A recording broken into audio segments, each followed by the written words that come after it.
విశ్వేశలింగమై కనికరించరా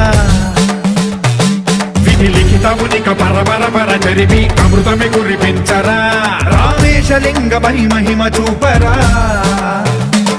పలు శుభములగని అభయముని లిఖితము సతతము అందించరా గ్రహ